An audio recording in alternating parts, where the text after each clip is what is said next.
Hello, hello, hello, and we are live. And I don't know, maybe this is why people put up a starting soon banner like before they're going to go live to give people a chance to see that a channel is live because who's going to be live right there? No one sees them live right now. Um,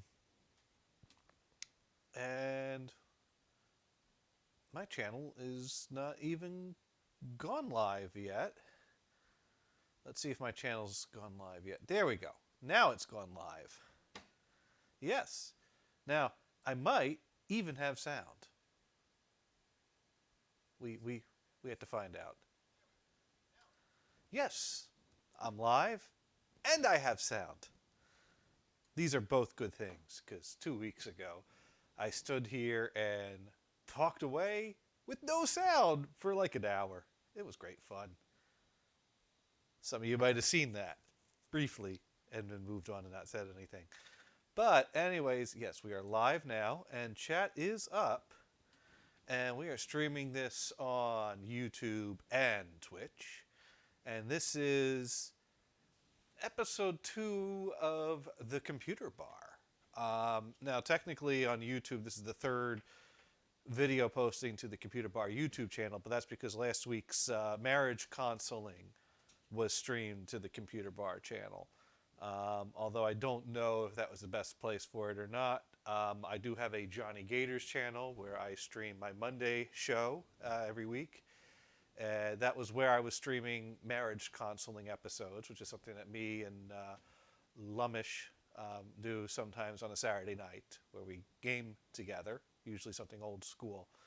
And yeah, I'm not sure long term where I want to park that, which YouTube channel. The Johnny Gators channel has more followers, but it is somewhat computer related, although consoles are not exactly, but I guess that counts. So I'm still thinking about that. But hopefully we'll get some viewers or people in here shortly. And yeah, today's topic is the Compaq Portable. And many people, I don't know, a lot of people already know. I'm just going to throw this bottle over here. So,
oh dear, is this working? Is my microphone having trouble again? Okay, no, I have, okay. My levels on the computer are fine. My levels on the board are sometimes a little low. Okay. But yeah, early 80s, early to mid 80s, early 80s. My dad worked on a Compaq portable that he would sometimes bring home from the office. And I was interested in computers. And so, of course, I asked him about it like, oh, I want to see a computer. Oh, I want to see the cool things it does. So he showed me a few fun things on it.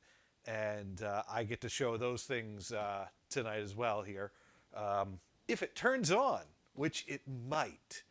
Uh, it's been a struggle to get a working Compaq portable. I mean, we're going on almost 30 years old machines at this point. 25 to 30, nearly 30 years old, and I don't think they were built with that much foresight to last that long. And so now trying to get an older machine from the 80s and even the 90s to work today takes a little doing and know-how. Just a little sidebar. I got this little thing here. This here is a 486 from the 90s. And I thought this would be a cool little DOS gaming laptop. Uh, Maybe you can get some Windows 3.1 on there, put some Windows 3.1 games on it as well. This is a Toshiba 4600. It's got a busted screen, but I also have a Toshiba 4600C, which has a color screen that is not busted. And I was hoping that between the two of these are pretty cheap eBay purchases. But they were bought as is. They didn't even have power cords, so the people that were selling them, they didn't even, couldn't even test them to see if they would turn on. And of course, this one, pretty much visually, you could tell that, hey, it's got a busted screen. This is for parts.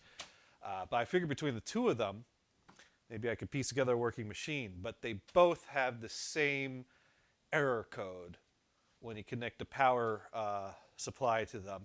They give a power error that basically there's a over voltage on something.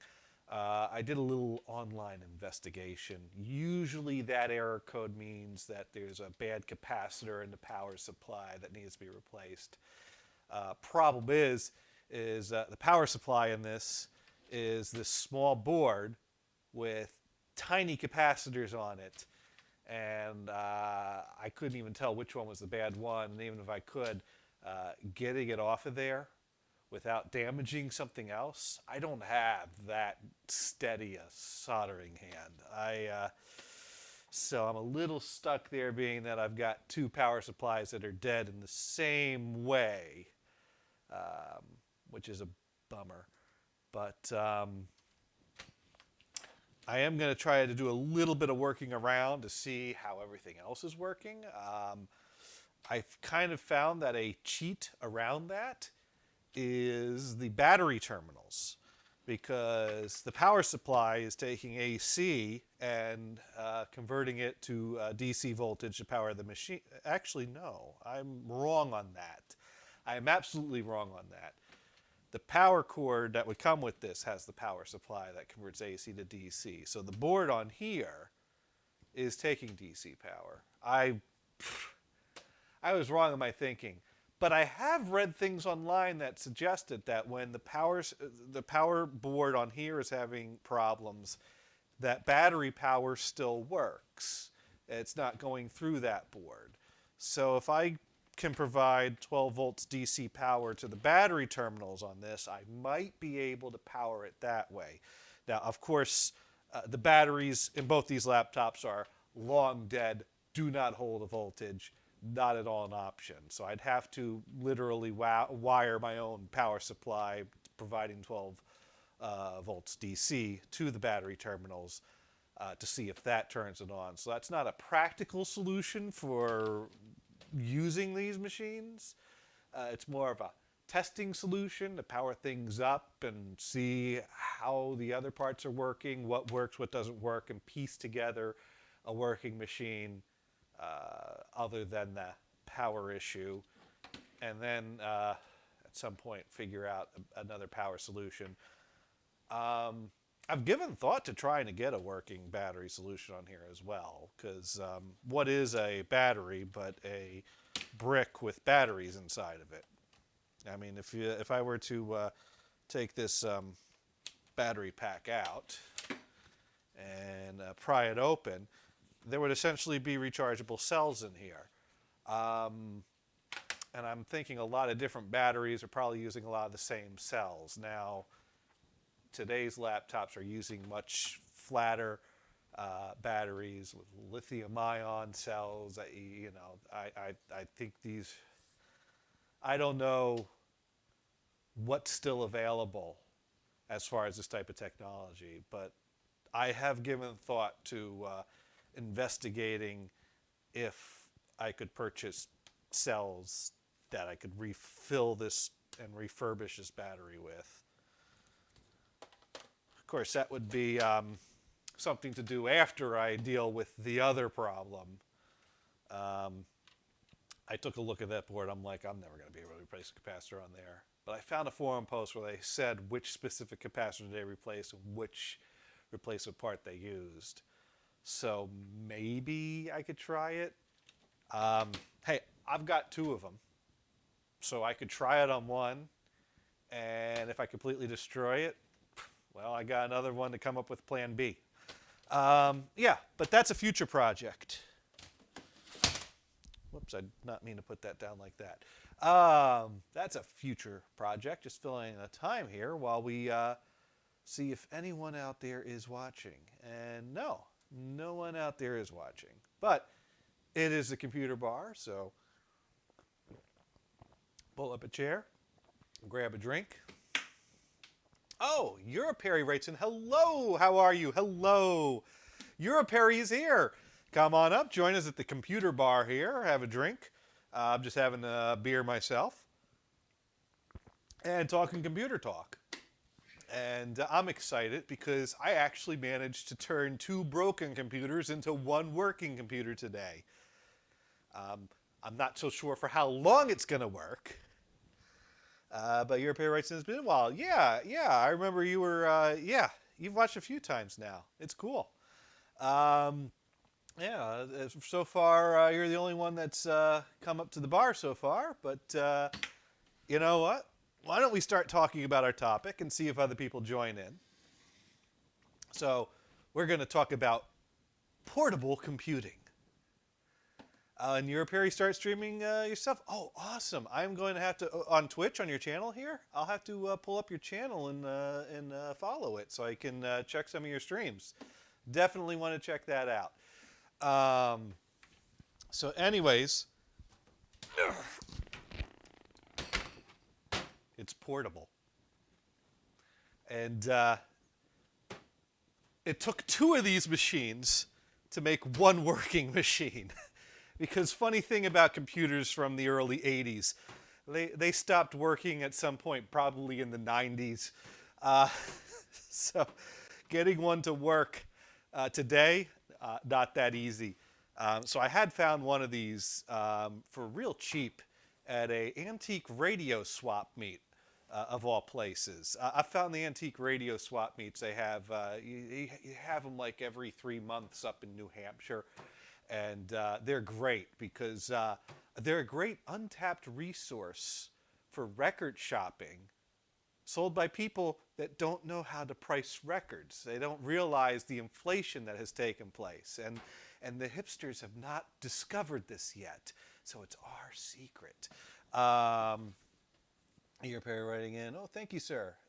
Doesn't look portable. No, but it's got the handle. You see the handle? These are commonly referred to as luggable. But the Compaq portable here, this was the first IBM compatible clone. And it has these little legs on here so that you can set it up on your Surface. And you just flip these 2 little switches there. And there's your keyboard, there's your screen, there's your floppy disk drive and your hard disk drive. And some of them came with 2 floppies, no hard disk. Having a floppy and a hard disk was an upgrade option. This hard disk, I don't think it works. It makes lots of noise. It makes lots of noises like a failing hard drive would make. I have not installed the... so I bought one at the antique radio swap meet. Got it real cheap because basically it's something that's been sitting in the guy's garage or wherever. He just wants to get rid of it, hoping to find someone interested. So as soon as I start looking at it, he's like, "Oh yeah, early computer, it's great." And I'm acting like I'm mildly interested. Yeah. Oh, really? Yeah. Well, you take like 20 for it? Yeah, sure. Deal. uh, Looks like one of those machines in the pursuit of happiness. I guess so. So I got the one home I bought from the swap meet, and it wouldn't turn on. Well, it was it it sounded like it was turning on, but it wasn't turning on because I'd flipped the switch and the fan would power up. So I figure, okay, all right, it's powering up, but nothing's coming up on the screen. So is the screen dead? Well, it turns out the fan is powered directly by AC power. So the AC comes in through this side here, and there's jumpers that jump the AC over to a power supply board, and there's another pair of jumpers that go right over there that go to the fan. So the fan is powered by straight AC power. So the fan turning on just means that you've got it plugged in. As far as the power supply unit going, that can be completely dead and the fan will still spin up. So, yeah, I was like, oh man, I don't got a working power supply. But the power supply is a single board that's kind of tucked in between the side here and the CRT. So it's a real tight fit. It's not a unit. You can't replace it with a modern computer power supply.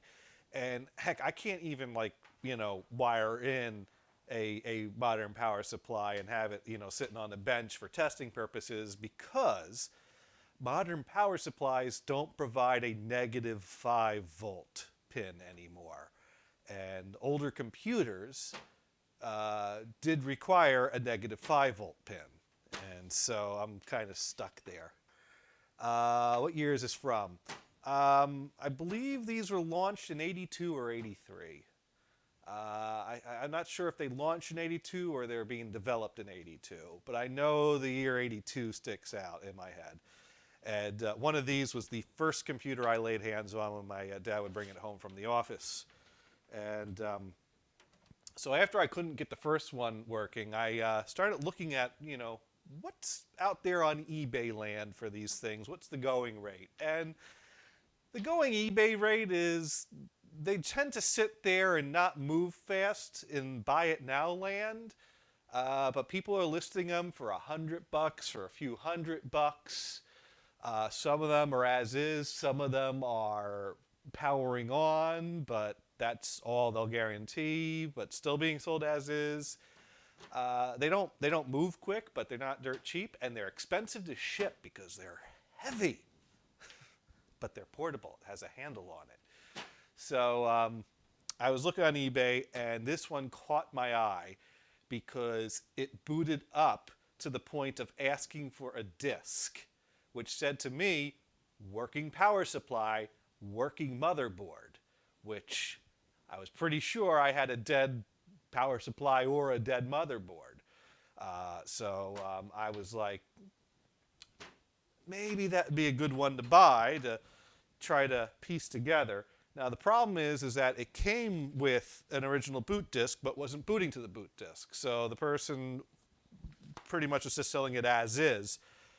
Of course, 5 1/4 floppy disks don't exactly hold up that well for 25 years. So that year period right again, wow, we've come a long way. Very cool antique LOL. Yes. But that was the other thing that attracted me to this eBay sale, is not only was it one that actually boots up still to looking for a disc, but it came with all the original documentation and books. You got 3 books of data with this machine. Nowadays, they just, give you do you even still get a CD-ROM, or do you have to go to the website and download the instructions? I think you have to go to the website now to get any instructions, but you got your operations guide, which came with your MS-DOS, Compaq Microsoft DOS. Version 2.12 was issued with this one. You got your MS-DOS version 2 reference guide. And it even comes with your basic version 2 reference guide. If you want to learn programming in BASIC, you got all your commands and syntax right in there. So I was like, man, I could buy that machine, probably have enough parts between the two machines to make one that works, and have a set of original books that display nicely with it. The only problem is that the guy wanted more than I wanted to pay for it and didn't have the best offer option. But I've learned that there's a new thing that people are doing on eBay, where if they see someone is watching their auction, instead of just putting a best offer button on there, they could send their own reduced price offer to people that are watching, which I've found that if there's oddball items that people aren't really that interested in, that no one's watching, and I start watching it, I tend to get reduced price offers coming in automatically to me. So I'm like, I want that one. I want to send him an offer for less than he's asking, but he won't let me. I'm going to watch it and see if he makes me an offer. And sure enough, he made me an offer. It still wasn't as low as I wanted to go, but once a seller makes a reduced price offer, that opens up the haggling thing. You can then make a counter offer. So that seems to be a new strategy. I don't know how new it is, but it seems to be a strategy now with some sellers to, instead of putting the best offer button on there, to not put the best offer button and then make your own reduced offer, which then opens up the haggling and the option for counter offers. So I found that cool. Your Perry points out, no CD-ROM anymore. Yeah, I know. That's crazy. Have you ever played Minecraft? No, I've not played Minecraft. I've watched videos about Minecraft briefly. There's that guy with that funny laugh that I was watching his videos where he's making Mario Maker levels with his friend back and forth. And then I found out, wait, what does this guy do? Oh, he does Minecraft stuff. Oh, that's interesting. Jet Johnson writes in, that is far too much reading for me. Yeah, that is a lot of reading for using your brand new portable computer. But actually, here's what we're going to do. I'm going to turn this sideways because my laptop over here has a built-in cam. So I don't have a way to really capture the video off of this. And I'm going to lay this flat because the little legs aren't really catching very well. There we go. Unfortunately, this bar doesn't provide much in the way of surface area. All right.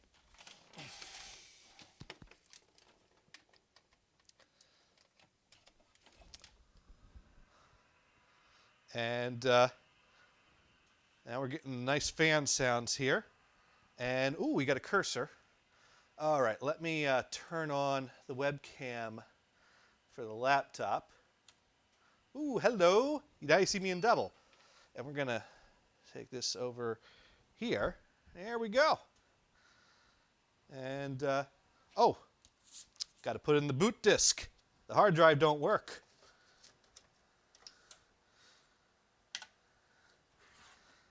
And turn out the brightness a bit, make that easier to see. Okay, current date is Tuesday, January 1st, 1980. We have traveled back in time, people. I'm just going to hit enter on that because it doesn't need to know the date. We're not doing any thing that requires that. But what we are going to do is we're going to type in demo and press enter. Because the DOS disk, the DOS boot disk that came with this computer also came with some demo materials to show off all the great things this computer can do. Like right now it's drawing the Compaq logo. And it's really not showing up all that great, unfortunately. I didn't really test this out This does have a video output for external monitor on the side here, but it's for CGA, and I don't have anything that'll capture CGA. And I'm not sure if it'll output to that and here at the same time. But let me see what we can do here to try to come in a little closer on that. Maybe if I turn the light out, that'll make it glow a little more. Trying to reduce the glare.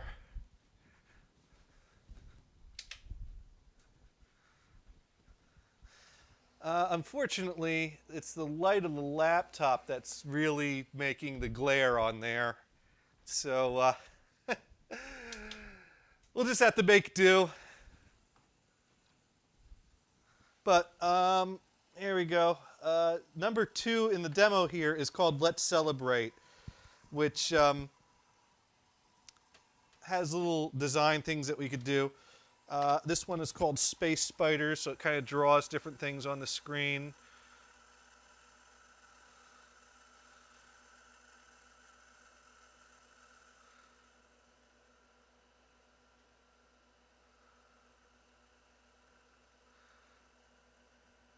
It's kind of drawing some radial designs here.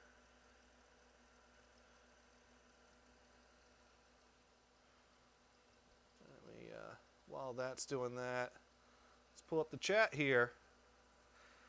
You're Perry writing in, this is legendary. Look at that teeny tiny screen. Yeah. You know, they improved this.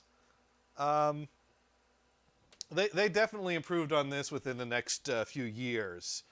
I mean, after this, they had a Compaq Portable Plus, which was pretty much the same, but had extra beefed up features. The Compaq Portable 2 still had the built-in screen like that, but the Compaq Portable 3 is like half the size of this and has more of an LCD type of screen, which is orange instead of green.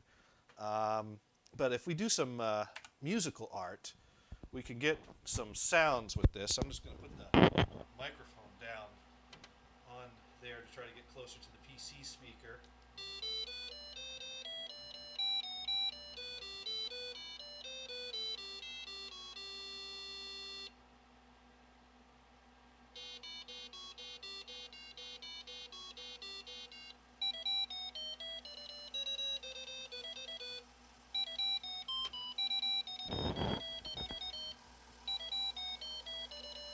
Not sure if you hear more beeps or more hard drive killing itself.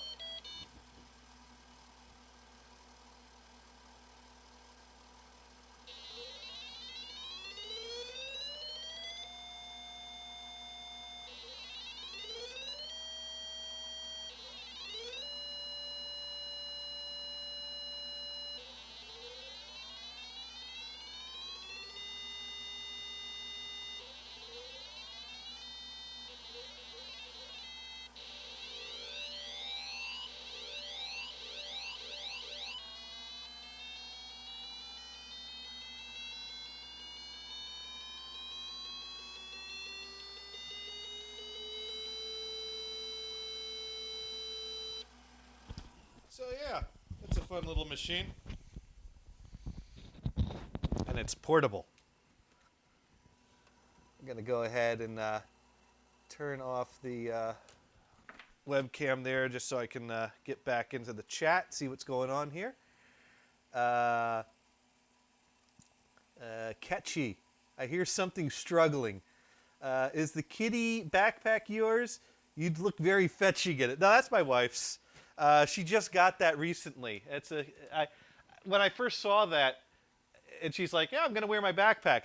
I thought it was like for decoration because I'm like, "That you're gonna wear? That's way too small." But it's got straps that expand out so you could actually wear it. It's a cute little thing, but not my style.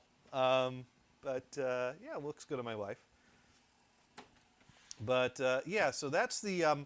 So like I said, I bought a second one for the known working power supply and motherboard. And sure enough, even with a known working disk, it wouldn't boot up to a disk. And the disk drive, the floppy drive, made some awful sounds. Now, as you can hear here, this hard drive, that's making some awful noises. I really should disconnect the power cord to that. When I put this together, I figured, well, I may as well see if the hard drive spins up. And that power cord is buried in there.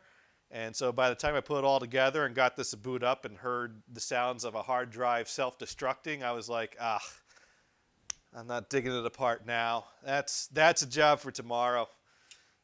So right now, actually, I think it finished killing itself. Yay! It's fully dead now. The screen's still fine, the floppy drive's still fine, but the hard disk stopped making that awful noise. So we may never find out what was on that. Yeah. Europe writes in, how you doing this quarantine? Adjusting okay? Oh, I'm one of the lucky people that are able to work from home. And working in IT desktop support when our company is having everyone work from home is kept me plenty busy, making sure everyone's able to do what they need to do working from home. Luckily, we've done enough advanced planning that things went pretty smoothly. It still kept me plenty busy, but busy in a good way. You know, busy today. The day has gone really fast, and I have plenty of stuff to keep me busy tomorrow as well, type of way. So yeah, it's a bit of a bummer that I can't do things on the weekends. Hence, fixing up antique computers and buying more antique computers to fix up. But yeah, this is. I'm quite thrilled that I got this working. So yeah, this is mostly the second one I bought because I was gonna take the working parts out of this one and put it into the first one I bought because this one took a little bit of damage on the case and shipping, unfortunately. I could probably, I need to shift some parts around here to get them to click in properly. There's a tiny crack on one of these edges, barely noticeable. But I figured I may as well put the parts in the case that's not damaged. And once I did that, I found out that the vertical hold circuitry for the CRT in that case was failing, and the screen just kept flipping and flipping and flipping and flipping. And so then I thought, well, the CRT is working because it's taking an image and showing up on the screen. That's the circuitry. That's the vertical hold circuitry. So I took a look in there and I saw that it was basically a single board that was next to the CRT that was powering that and everything. And I'm like, okay, that's high voltage stuff, but I think it's just discharging the CRT using a screwdriver and alligator clip. Most of them are supposed to self-discharge anyways. That's just a safety measure. Let's see if we can swap those boards. So, did the screwdriver trick, disconnected the connections to the board, took the board out. There was one wire that was soldered to it. I'm like, okay, I can handle desoldering and resoldering one connection. And it was a pretty easy, direct one to get to. And I do that. And then I open up this one, look at the circuit board. Completely different connectors, completely different wiring. Even though they're both Compaq portables, they at some point made changes to the design of the Compaq portable so that the parts are not a straightforward exchange. So I would have had to have figured out what wires go to what connectors and replace the connectors, or I would have had to have taken the CRT out as well because it was wires coming off the CRT, and I don't want to start tearing that apart. So I just got to a point where I'm like, well, that case looks mostly fine. I know I got a good CRT and circuitry in there. Let's just put all my good parts in that case. Good to hear. This is far more entertaining, the plethora of Fortnite, than the plethora of Fortnite streams on Twitch. We need more IT guides. Uh, LOL, Johnson agreed. Yeah, I agree too. Oh, this is great. You know, this was 2 weeks ago. I was doing a stream where I was showing off my Pentium 4, and I was surprised that a group of people were in finding it entertaining. And then we did a shot. It was great fun. Anyways, I think I'm going to power this off right now because it's still making all kinds of awful noises. There we go. But yeah, that's my Compaq portable. Now the problem is that even though I've pieced together working parts, I don't know for how long these parts are going to work. Generally, if you want a computer of this age to keep lasting and working for more years to come, you gotta refurbish certain parts. Capacitors don't seem to last that long. And so that's the trick. I'm not good at soldering, especially small little things. So replacing the capacitors to make sure I have a stable PSU that's not gonna flake out on me. I don't know how I'm gonna do that. I need to make friends with an electrical engineer is what I need to do. You know. Anyways. And this cord just winds up easily and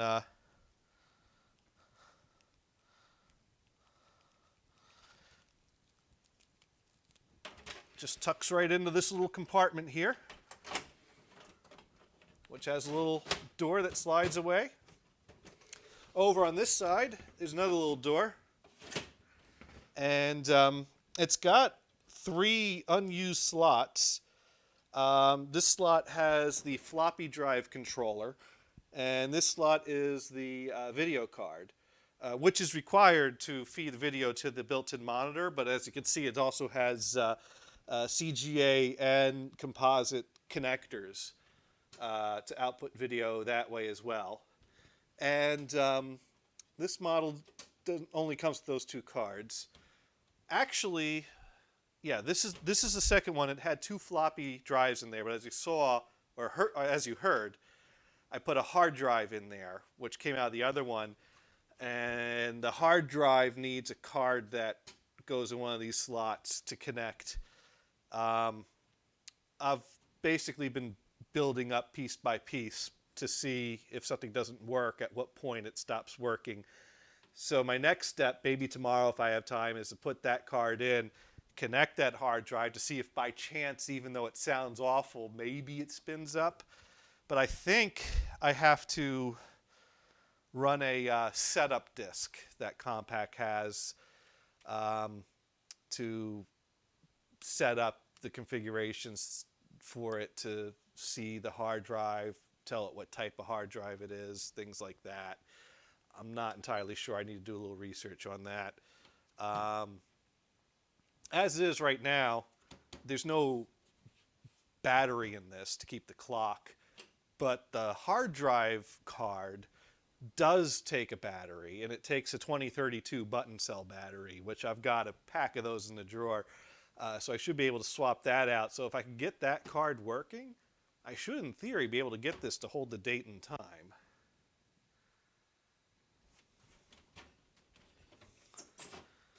So that's this project computer. So I've gotten it to a working state. Will it work long term? I don't know. I hope so. But yeah, first computer I ever used. Got one of those in my collection now. What I'm really excited about, though, was my latest eBay battle. I've forgotten how awful eBay auctions are.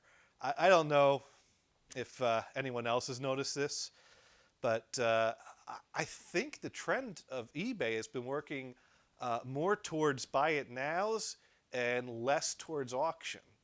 I know typically when I go looking for something on eBay, more results that I see are for buy it now, and I tend to a lot of times if you're searching for things that are not extremely rare, and there's multiple ones of them out there, you start to just filter out the auctions because it's like, here's like 10 of them that are selling for this price right now. Let's see what the trend is. Let's find one for a good price. Who wants to wait until 4 or 5 days to find out if you won an auction to save a few bucks? Dude, I'll buy the one that someone will sell me right now.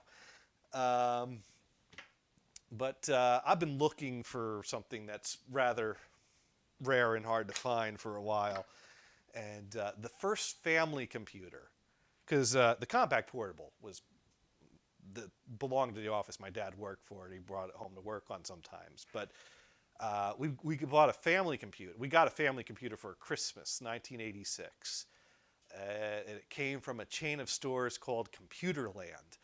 And it was a Computerland BC88, which had an 8088 processor, which was the slower of the two options at the time. They also had a 286 model, but that cost a bit more. So my dad went for the cheaper one, although he did upgrade the RAM to 640K. So, and he got the hard drive option, because stock was 8088 processor, 256K of RAM, and 2 floppy drives. So getting 640K of RAM and a hard drive instead of a second floppy was probably extra cost for those features. And I had a next door neighbor that had a Commodore 64, and she had Load Runner on it. And I used to like to play that. And so I don't know if I asked for it for Christmas or I just kept talking about how I liked Load Runner or I wanted to play Load Runner. But I know we got with the computer for a game for us kids to play, Load Runner. And I played a lot of that on that computer growing up. Have a lot of good memories playing that game. And then I got used to playing Load Runner on the PC version, which a PC joystick was 2 buttons. But a Commodore 64 would take Atari joysticks, so they'd only take single button joysticks. So then I got good at Load Runner, and then I went to hanging out with my next door neighbors, and I told her, "Oh, bring up Load Runner. I've been practicing. I'm real good at it right now." And with the PC, joystick button 1 would dig a hole to the left.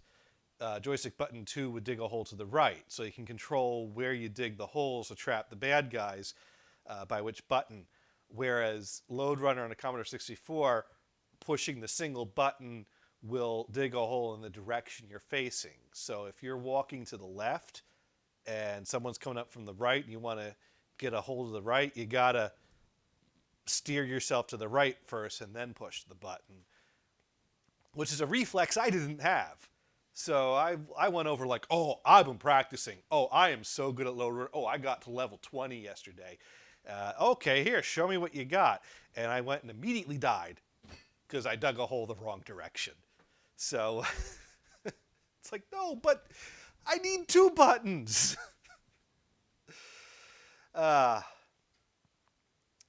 So I do have a Commodore 64 that I picked up about a month ago, and I can confirm I still suck at Load Runner on the Commodore 64. However, I have loaded Load Runner on my Compaq Portable 3, which runs it pretty good, and I'm still good at Load Runner on the PC. So yeah, any questions or comments? We are monitoring chat here. Let's see what's going on the YouTube channel. Nope, no views there yet. So, yeah. Basically doing computer and IT talk here at the Computer Bar. I pretty much already finished my only real planned topic, which was the portable. Unfortunately, there's not a whole lot to show off on that, especially since focusing on the screen is rather lacking. I mean, I could make it play Wheel of Fortune, but what use is that if you can't really see the screen? So yeah, the BC88. That's right, I was talking about eBay. I've been looking for another computer land BC88 for years. I've been looking on eBay, and I thought computer land was a pretty widespread chain for a period of time. But you can't just go. There's some things that any day you go and look on eBay, you can find like 2 or 3 of them at least. Or if you look, you find one of them a week. It turns out the computer land computers, not the case. I've checked eBay regularly for quite some time, and I don't see these come up. And so that was really bumming me out because I wanted to buy another one, rebuy, the family computer. Because one we had, it stopped. I think it stopped working. I think it developed a problem. I don't remember why I threw it out, but I threw it out.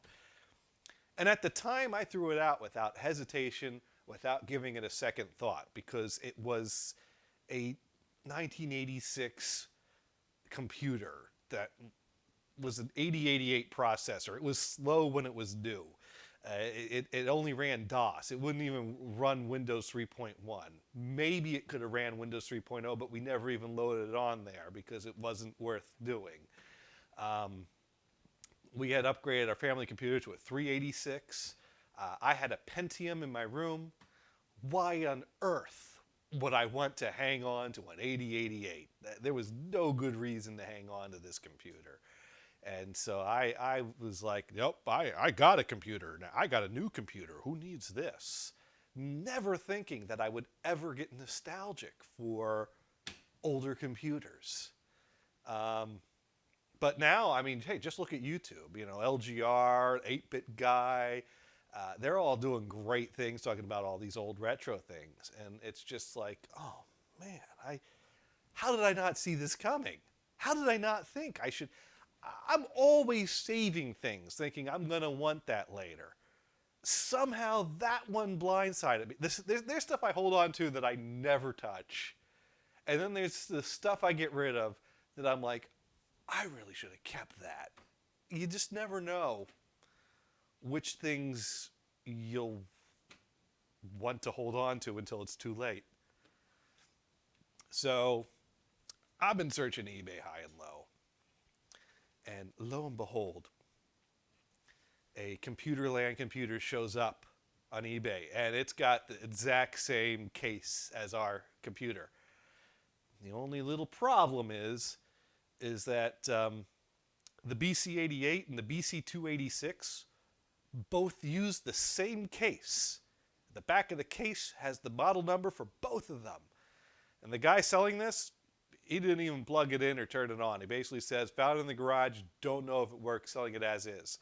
So there's a 50-50 chance it's the right one. If it's not the right one, maybe they use the same motherboard and maybe I can downgrade it to an 8088. I don't know. Either way, to me, it was worth buying, if anything, for parts, because I definitely want to have a working one of those in my collection. And but the only problem was it was an auction. I hate auctions. Do you hate auctions? I hate auctions. eBay auctions. Because I can't... I buy a lot of stuff on eBay. Rarely by auction. It seems like every time I find something good I want for auction, I sit there and watch it for a week, and I see it at its low price for a week. I got a reasonable number in mind. And I don't snipe. I don't use an app to snipe. But I tend to put my bid in towards the end of the auction. And, because to me, it doesn't seem to make much sense to say what you're willing to pay for something a week before the transaction. But I'm also not that asshole that wants to get it in there in the last 5 seconds and not give someone a chance to go. I think that eBay is doing everyone a disservice the way they're running it. I mean, it was a great idea at the time, but we've seen the behavior that happens. If you've done eBay auctions, you know all about sniping, because you see it, it's sitting there, you got the top bid, down to the last 5 minutes, you had the top bid, and then down to the last 30 seconds, you had the top bid, down to the last 5 seconds, you had the top bid. Then all of a sudden, as if by magic, in the last second, boom! This bid just comes in out of nowhere, knocks you right out, and you have no chance to say, but I'd pay $5 more than that. Because it's really hard to find the absolute max you'll pay for something. Because it's real easy to say $50 is reasonable for that. Anything more than 50 is ridiculous. But then if someone goes, well, would you pay $51? If you'd pay $50, what's another dollar? Yeah, I'd pay 51. What about 52? What's another dollar? Where's the cutoff? Where's that exact cent that is your absolute maximum? People don't work that way. You got ranges, but so sniping basically, cuts someone off from that little extra push. And I really think that if eBay instituted a policy where an auction will not end until a period of 5 minutes passes with no bidding, and I've seen people suggest 1 minute, I've seen some people suggest 2 minutes and say that 5 minutes is too long. This is no new idea that I came up with all on my own. People have been talking about this for years. Just make it so that a snipe comes in at the last second, extends it out 5 minutes. Another bid comes in, extend it out. A real auction. It doesn't end until everyone's had their say and there's no further bids. That's how auctions work. And I think if that happened, that would discourage the snipes and cut down on that. One thing I didn't think of, though, someone mentioned to me that there's a second reason a lot of people use the sniping software and do the sniping, is because they think it protects them from shill bids, that if they throw in a maximum bid a week before the item ends and the person selling the item sees that it's not bringing in as much money as they want to bring it in, they get a friend to start throwing some fake bids in there to try to push up the maximum bid that someone put in, kind of pad the number a little bit. I don't know if that's happening. I think there are people that would do that, but I also think that eBay has measures in place to detect that easily. I mean, someone does that once, it would probably fall under the radar easily. Someone does that regularly, you're going to see patterns. Either they're signing up dummy accounts, that's easy to detect, or they're relying on the same friends to bid on things, that's an easy pattern to detect. Anyways, I've lost all my viewers. Cheers.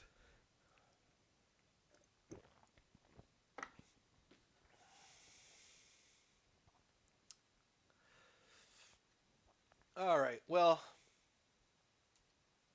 anyways, to end the story and end the stream, I won the auction for the Computerland computer, and it's being boxed up and shipped here from California. So it might take a few weeks to get here, but that's certainly something that's going to be featured on a future episode of the Computer Bar. Hopefully it turns on. It comes with a monitor, which may or may not work, and which is very likely to get damaged in shipping. If I actually cared about the monitor, I probably would not have bought it from a seller in California. But I'm more concerned with the tower, which stands a better chance of surviving shipping across the country. If the monitor breaks, oh well. Oddly enough, I had stress dreams about this auction the night before. Because I was all excited, I'm sitting here all week watching this auction, wanting to close the deal, have it said and done, and have this thing on its way here. And so the night before, it's like Christmas Eve night, trying to go into bed. Tomorrow's the day you're going to buy an old computer off off of eBay. And I start having dreams that like I can't get logged in the eBay site. eBay's not loading. My computer's not working. I can't get the auction page to come up. It's like, this auction ends today. Why can't I get to it? I was all worried that it only takes one other person to really want this computer to throw a crazy number out there and blow me out of the water. Because how crazy can I really go with the numbers on this, you know? But I will say that the auction ended at a price that was lower than the cost of shipping it across the country. So I'll call that a win.